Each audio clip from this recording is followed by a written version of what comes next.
નર્મદા જિલ્લામાં મુખ્ય વસ્તી આદિવાસીઓની છે અને ખાસ કરીને સ્ટેચ્યુ ઓફ યુનિટી નજીક જે મકાન અને દુકાનો છે ત્યાં સરકાર દ્વારા ડિમોલિશન કરવામાં આવે છે અને આ જ મુદ્દે ગુજરાતમાં જે આદિવાસીઓ છે તેમાં રોષ જોવા મળી રહ્યો છે અને ખાસ કરીને જિગ્નેશ મેવાણી અને શક્તિસિંહ ગોહિલ તથા કોંગ્રેસ પાર્ટી છે તે મેદાને ઉતરી છે અને ખાસ કરીને ચૈતર વસાવા પણ ત્યાં પહોંચ્યા હતા અને તે લોકો સાથે વાતચીત કરી હતી। આજે આ જ મુદ્દે વાત કરવી છે। નમસ્કાર, આપની સાથે હું ભૂપતિ વિશાવડા। આમ તો જિગ્નેશ મેવાણી છે છેલ્લા કેટલાય સમયથી ચર્ચાનો વિષય બન્યા છે, કારણ કે પહેલા જે કડીમાં તેમને પ્રભારી તરીકે તેમની નિમણૂક કરવામાં આવી હતી, તેમણે મનાઈ કરી, ત્યારબાદ તેમની કહેવાય છે કે તે ચર્ચાનો વિષય બન્યા અને જિગ્નેશ મેવાણીએ કોંગ્રેસમાં અમુક છે રેસના ઘોડા છે અને અમુક છે તે લગ્નના ઘોડા છે તેવું કહ્યું હતું। ત્યારબાદ વધારે જે ચર્ચાઓ છે તે ઉગ્ર બની હતી। ત્યારબાદ હવે તે ગઈકાલે છે શક્તિસિંહ ગોહિલ સાથે છે તે જિગ્નેશ મેવાણી અને શક્તિસિંહ ગોહિલ છે કેવડિયા ખાતે પહોંચ્યા હતા અને ત્યાંના લોકો સાથે વાતચીત કરી હતી અને કહેવાય છે ભારતીય જનતા પાર્ટીને આડે હાથ લીધી હતી। સૌથી પહેલા તે શું કહી રહ્યા છે તેના પર નજર કરીએ। તો એ આદિવાસીના દીકરા એકલવ્યજીને આવડી અને એટલે એકલવ્યજીનો એ અંગૂઠો કાપી લેવાનો કે આની વિદ્યા ન રહે, આવી જ માનસિકતા ભાજપ વાળાની છે, આને યાદ રાખ। અને આ હું હવામાં વાત નથી કરતો, અભિનંદન આપીશ।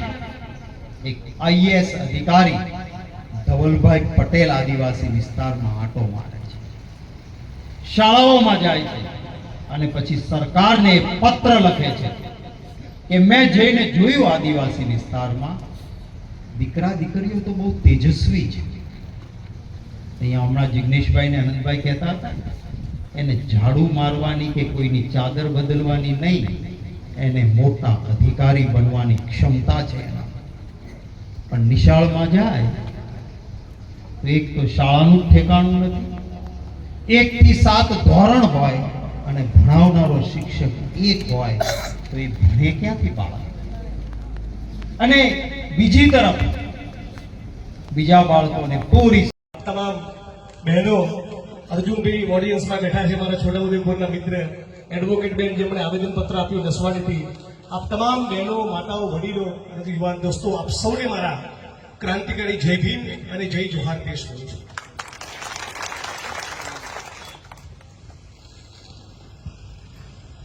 ગુજરાતની વિધાનસભાના મકાનમાં એક વખત માનનીય અધ્યક્ષને કહેલું કે માનનીય અધ્યક્ષશ્રી, તમે, હું, સત્તાધારી પક્ષના મિત્રો, અમારા પક્ષના ધારાસભ્યો, આપણે બધા જ જે ગુજરાતની વિધાનસભાના મકાનમાં બેઠા છીએ એ બાંસવાડાના, ડુંગરપુરના, ઉદયપુરના, પંચમહાલના, ગોધરાના, દાહોદના કડિયા મજૂરો લોહી પરસેવો છે। અહીંથી ગાંધીનગર પહોંચીએ ત્યાં સુધી રસ્તામાં જેટલી પણ બિલ્ડિંગો આવે, જેટલા પણ ભવન આવે, જેટલા પણ મલ્ટીપ્લેક્સ આવે, જેટલા પણ હાઈવે આવે, જેટલા રોડ રસ્તા જોઈએ, જેટલા ફ્લાયઓવર જોઈએ, જેટલી દુકાનો જોઈએ, જેટલી ઇમારતો જોઈએ, એ દરેકે દરેકના મૂળમાં ક્યાંક ને ક્યાંક આદિવાસી કડિયા મજૂરોનો લોહીને પરસેવો રહે છે। આ વિકાસ શબ્દ ઉપર સૌથી વધારે આ રાજ્યમાં કોઈનો અધિકાર હોય તો સ્વાભાવિક રીતે ગુજરાતના ખેડૂત અને મજૂરોનો, પણ ગુજરાતના ખેડૂત અને મજૂરોમાં પણ સૌથી વધારે કોઈનો અધિકાર હોય તો એ છે ગુજરાતનો આદિવાસી। એ દિવસની રાહ જોઈએ છીએ જ્યારે ગુજરાતની 6.5 કરોડ જનતા એ આ આદિવાસી મજૂરોના લોહીને પરસેવાની કિંમત કરતી થાય, એ દિવસની રાહ જોઈએ છીએ। પેઢીઓની પેઢીઓ ખપી ગઈ। તમે સુરતમાં જુઓ, વડોદરામાં જુઓ, રાજકોટમાં, અમદાવાદમાં, પોરબંદર, ભાવનગર, જામનગર, આણંદ, પાલનપુર, ગાંધીનગર, એક દિવસ ખાલી નહીં જતો હોય કે કોઈક આદિવાસી કડીઓ મજૂર એ 500-700 રૂપિયા માટે કન્સ્ટ્રક્શનની સાઇટ પરથી પડીને મર્યો ના। આખું ગુજરાત જેમ વાલ્મીકી સમાજનો સફાઈ કામદાર ગટરમાં ઉતરીને મરે અને ભાજપના પેટનું પાણી નથી એમ આ કડીઓ મજૂર 500 રૂપિયા માટે પડીને મરે, સૌનો સાથ અને સૌનો વિકાસનો દાવો કરનારી સરકારના પેટનું પાણી નથી. કેમ? કદાચ એ ઓબીસી સમાજને, બીએનટી સમાજને, મુસ્લિમ સમાજને, દલિત સમાજને, આદિવાસીને, ખેડૂતને, શ્રમજીવીને એ માણસ જ નથી કરતા. આ વર્તમાન સરકારનું એક જ ચરિત્ર છે, ઉદ્યોગોની ચાપલૂસી કરવી અને જનતાનો એકડો કાઢી નાખવો. આ એક જ ચરિત્ર છે. અત્યારે કેવડિયામાં આપણે જોઈ રહ્યા છીએ ફન, બધી મોટી મોટી જાત જાતની હોટલો બધી આવી રહી છે. છાતી આદિવાસીની, ધરતી આદિવાસીની, જમીન આદિવાસીની, અને બહારથી કંપનીઓ આવીને કાગળથી ઉધાર કરે. જે પ્રમાણેનું ઉજળું ચરિત્ર સરદાર વલ્લભભાઈ પટેલનું હતું, આવો વિકાસ તો સરદાર વલ્લભભાઈ પટેલને પણ મંજૂર ના હોત. મને બરાબર યાદ છે, એક એમના સ્વજનો પત્ર લખ્યો હતો અને કંઈક મદદ માંગી.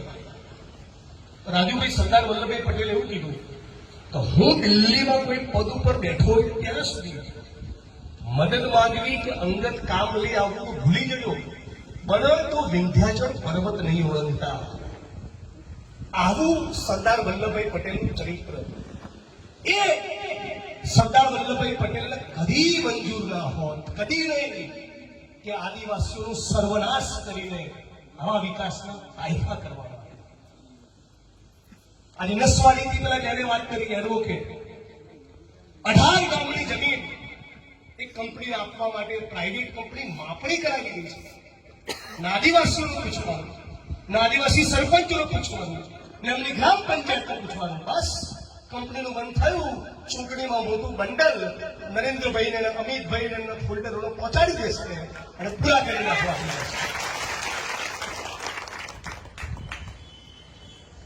સરદાર સરોવર ડેમ બન્યો ત્યારથી અત્યાર સુધી આપણે હવે લોકો અમદાવાદમાં બેઠા બેઠા આંખ બંધ કરીએ, આદિવાસી એટલે આંખ સામે કેવું દ્રશ્ય આવે? કાળી મજૂરી કરનારો મજૂરી, વડોદરા, સુરત, રાજકોટ, અમદાવાદની ફૂટપાથ ઉપર પડ્યો હશે. એની પત્ની અને બાળક સિમેન્ટની થેલી અને કપચીના ઢગલામાં એનું બાળક ઉછળતું હશે. જંગલ જમીનની સરહદની લાઈનમાં મામલતદાર ઓફિસની બહાર ઉભો હશે. આદિવાસી લઈ એનો કોઈ પોલીસ વાળા કસ્ટડીમાં, લોકઅપમાં દલિત અને ડીએનટીની જેમ મારતા હશે. આ આદિવાસી. આટલા દાયકાઓ પછી પણ આદિવાસી એટલે તગડો, મજબૂત, ધનવાન, સશક્ત. આવી છબી આપણા મનમાં નથી આવતી, કેમ કે આદિવાસી એવો નથી બનાવી શકતો. 14મી એપ્રિલ આવે એટલે ભાજપના બધા નેતાઓ વાદળી ઝભ્ભો પહેરીને બાબા સાહેબ આંબેડકરને ફૂલહાર કરે અને પછી દલિતોના આત્મસન્માનને ઠેસ પહોંચાડવામાં આવે, દલિતોની હત્યા થાય, ત્યારે ભારતીય જનતા પાર્ટીને પેટનું પાણી નાખે. આ જ પ્રમાણે નરેન્દ્રભાઈ કેવડી આવે અને અચૂક બિરસા મુંડા ની જય બોલાવે, અચૂક બોલાવે, એક બી વાર ના ભૂલી જાય. પછી ધીમે રહીને 34 દુકાનના મકાનો તોડી પાડે.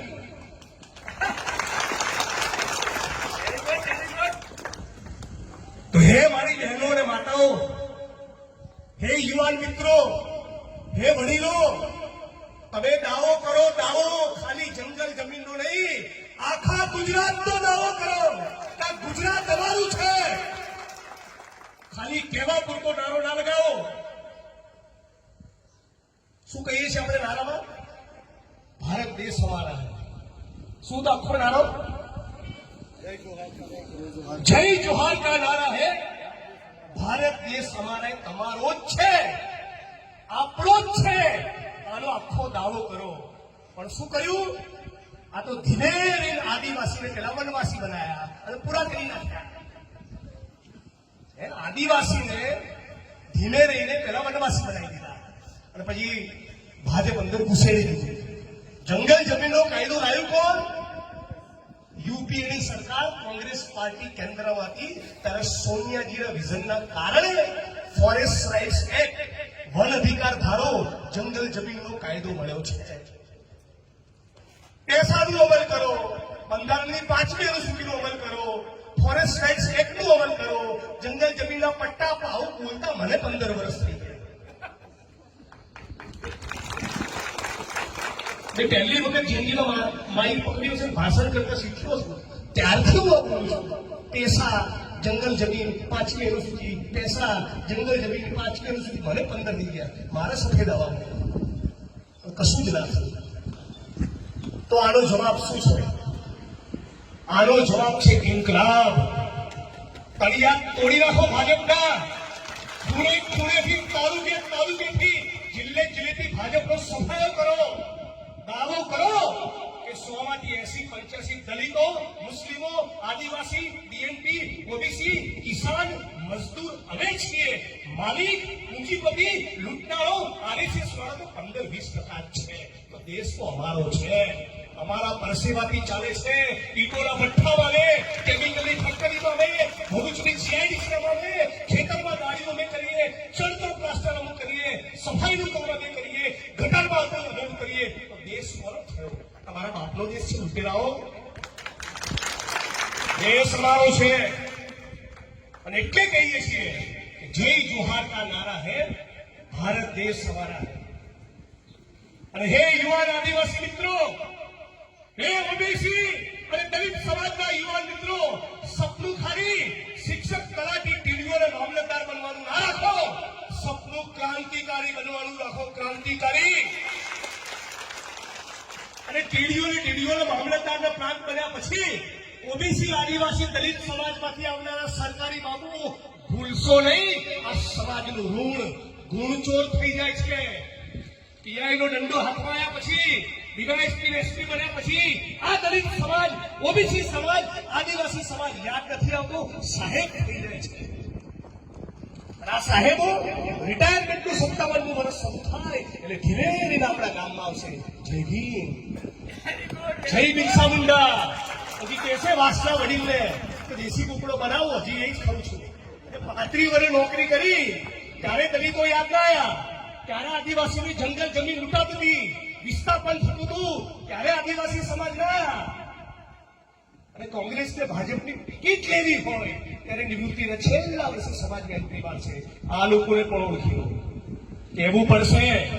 બિરસા મુંડા હોય નહીં, ડોક્ટર બાબા સાહેબ આંબેડકરનું બંધારણ હોય નહીં, આ દેશનું સંવિધાન હોય નહીં, તો તમે સરકારી નોકરી ભેગા જ ના થયા હો. તમે કચકીના ઢગલામાં સિમેન્ટની થેલીઓમાં હોત. જયપાલસિંહ મુંડા વિશે વાંચો. જેમ દલિત સમાજના એક ક્રાંતિકારી યોદ્ધા ડોક્ટર ભીમરાવ બાબા સાહેબ આંબેડકર થયા, એમ આદિવાસી સમાજનો એક બહુ મોટો આદર્શ, બહુ મોટા આઇકોન એ બિરસા મુંડાની સાથોસાથ જયપાલસિંહ મુંડા હતા. આંતરરાષ્ટ્રીય સ્તર ઉપર આખા ભારતનું નામ રોશન કર્યું. ખાલી આદિવાસી સમાજનું નહીં, આખા ભારતનું. પ્રોફેસર હતા, વિદ્વાન, સ્કોલર. બંધારણની સભામાં ડિબેટ કરતા, દલીલ કરતા, વાદ વિવાદ કરતા, પોતાના સમાજની વેદનાને વ્યક્ત કરીને બંધારણમાં મુકાવવામાં જયપાલસિંહ મુંડાનું યોગદાન છે. ઓલિમ્પિકમાં મેડલ અપાવ્યો, આપણા દેશનું નામ રોશન કર્યું. આવા જયપાલસિંહ મુંડા બનો. આખા નર્મદા જિલ્લાની અંદર, આખા આદિવાસી પટ્ટાની અંદર, ઉમરગાંવથી આદિવાસી છેક અંબાજી સુધી છે. 40 વિધાનસભાની સીટ પર આદિવાસી સમાજનું પ્રતિનિધિત્વ છે. અને રાહુલ ગાંધી જેવો આપણને નેતા મળે છે. તમે જાણો છો, આ દેશની મોટા ભાગની ચેનલ અને મોટા મોટા છાપાવાળા રાહુલજીની વિરુદ્ધમાં કેમ બોલે છે? જાણો છો મને સત્ય હકીકત? 2010માં ઓરિસ્સાની અંદર નિયમગીરીના જંગલમાં વેદાંતા નામની કંપનીને આદિવાસીઓની મરજીની વિરુદ્ધ બોક્સાઇટનું ખનન કરવા માટે એક મોટો પ્રોજેક્ટ લાવ્યો હતો. એ પ્રોજેક્ટ નહીં થવા દીધો. એનું નામ રાહુલ ગાંધી. વિકાસના વિરોધમાં હતા એટલે નહીં, આખા ગુજરાતમાં 150 તાલુકામાં જીઆઈડીસીના યુનિટ કોંગ્રેસે રાખ્યા છે. અમૂલ ડેરી કોંગ્રેસે રાખી છે.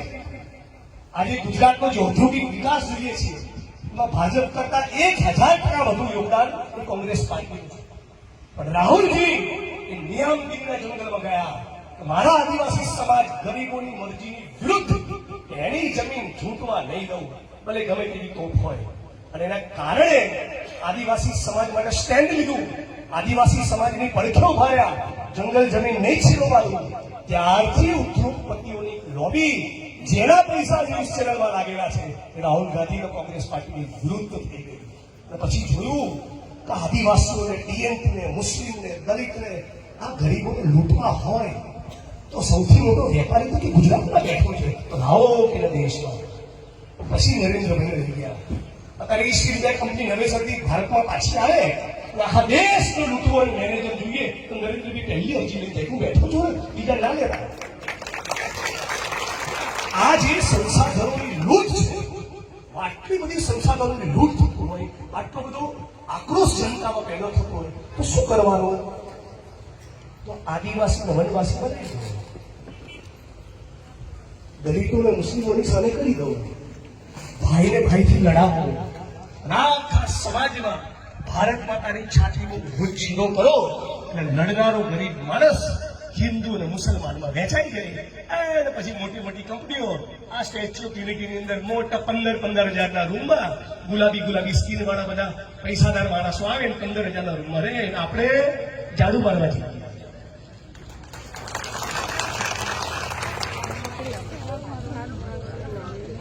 આટલું તો સમજીએ છીએ ને આપણે કે જમીન આપણી, પરસેવા આપણે, અને મજા કરે પૂંજીપતિ જે ઓલરેડી કરોડપતિ છે એનાથી મોદી સાહેબ રાજી નથી, અરબપતિ બનાવે. પછી તમારે ઘેર સિંધુની કે ડબ્બી મોકલીશ. આપણે જોઈએ છીએ નોકરી, આપણે જોઈએ છીએ જંગલ જમીન, કે ના હું તો સિંધુની ડબ્બી મોકલીશ. કારીગર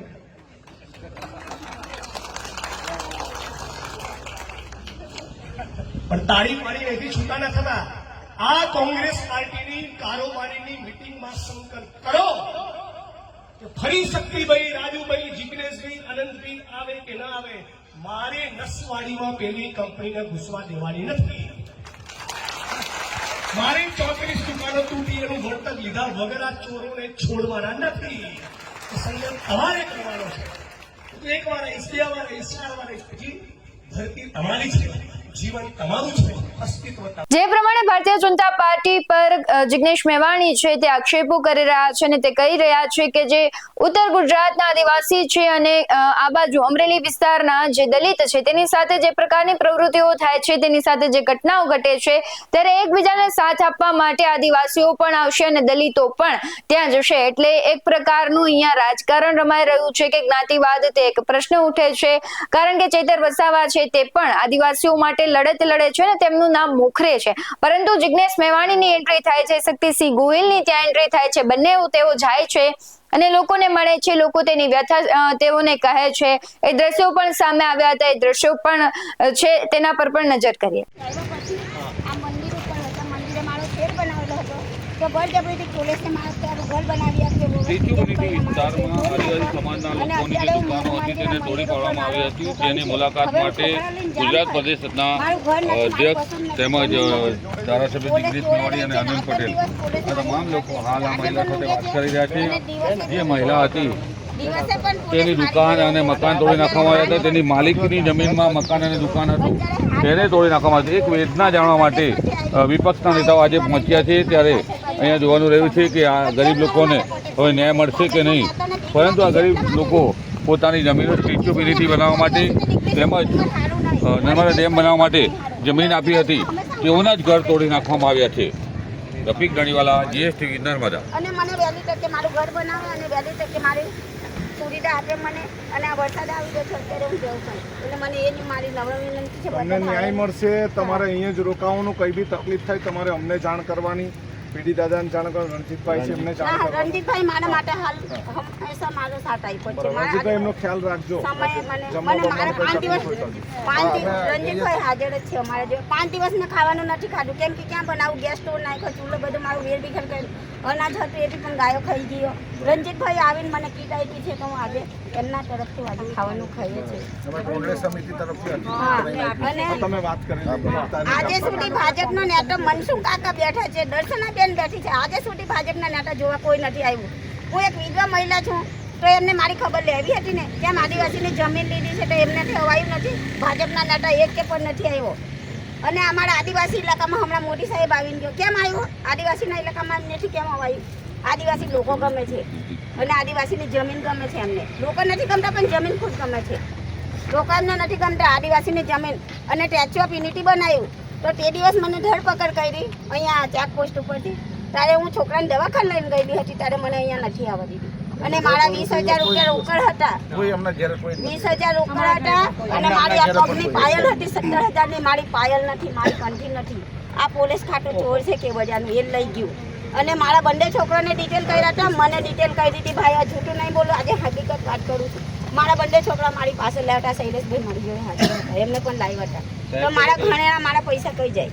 હું પહોંચી ગયો હતો રણજીતભાઈ બધાને તો ડિટેન કર્યું. હું આપણે હેલીપેડ પર આવ્યો તો આ લોકો સાથે અમારી સાથે જે વ્યવહાર કરવામાં આવ્યો છે અને ખબર નહીં સાહેબ, આમ તો હા કેમેરા માઉન્ટ કરેલા હોવા જોઈએ, કેમેરા પણ નતા માઉન્ટ કરેલા અને એને લીધે એ લોકો બેફામ ગાળો બોલીને આપણે એવી રીતના લેડીઝોને પણ એવી રીતે જીતનગર પોલીસ સ્ટેશનમાં બધાને હોલમાં આગલી રાતથી છોકરાઓ સાથે બધાને અંદર રાખે અને ત્યાંય તમે આપણે કોઈને ફોન બી ખિસ્સામાંથી કાઢે ને એક છોકરાનો તો ત્યાં પોલીસ વાળાએ આઈફોન તોડી નાખ્યો. બધું એટલું ઇસ્યુ થયું છે, કોઈ જાતનો પ્રોટોકોલ નથી. મારે તો એ તપાસ આપણે કરવી જોઈએ કે એ લોકોને આમ તો જોગવાઈ છે જ કે બોડી માઉન્ટ કેમેરો હોવો જોઈએ અને પછી આ તમે કોઈને ડિટેન કરો, એવું કોઈ પ્રકારની એ કામગીરી નથી એ દિવસે. અને આ બધી આપણે બહુ ગાળો તમે લાઈવ બધા સોશિયલ મીડિયા પર વિડિયો છે. તમારી સાથે અમારી અંગાતે ઉમેશ પોલીસ વાળો વધારે કરે છે, ઉમેશને વધારે બોલાવે છે અને આદિવાસીને ઉમેશ પોલીસ વાળો હેરાન કરે છે. ગાળો બોલે ને અમારા હવે છોકરા એ છે ઉમેશ પોલીસ વાળો છે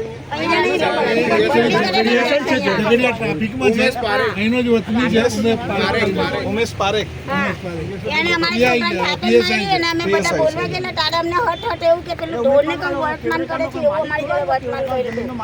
અને પોલીસ લેડીઝ પોલીસ નથી લાવ્યા, જેન્ટ્સ પોલીસ અમને પકડીને બહેનોને બળજબરીથી અંદર નાખ્યા હતા ગાડીમાં. અમે કીધું અમને હાથ ના લગાવશો, અમે ગુનેગાર નથી, અમારી જાતે ગાડીમાં જઈશું. તો જેન્ટ્સ પોલીસ તો કેવડિયામાં કેમ લેડીઝ પોલીસ નથી? એટલે ખોટ હોય તો બોલાવી લઈએ આપણે.